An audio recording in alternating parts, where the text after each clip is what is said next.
గత 2-3 రోజులుగా కేటీఆర్ హైదరాబాద్లో ప్రెస్ మీట్లలో, ట్వీట్లలో, సోషల్ మీడియాలో రకరకాలుగా నా పైన ఆరోపణలు చేశాడు.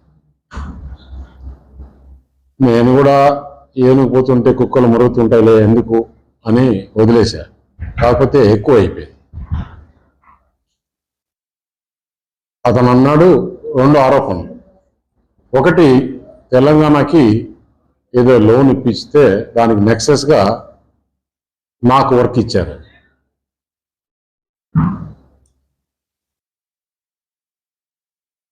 ₹1660 కోట్ల సీఎం రమేష్కి హైదరాబాద్లో వర్క్ ఇచ్చారు అని. కేటీఆర్ ప్రభుత్వంలో ఉన్నాడు 10 సంవత్సరాలు.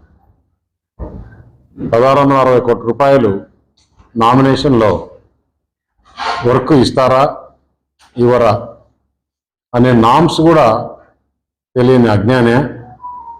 లేదు రేవంత్ రెడ్డి పైన బురద చల్లాలన్నా ఎందుకు చేస్తున్నాడు అనేది ఆలోచన చేస్తే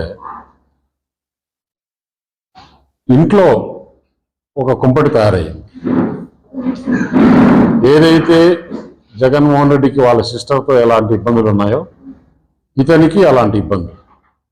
దాన్ని డైవర్ట్ చేసేదానికా లేదంటే దేనికి?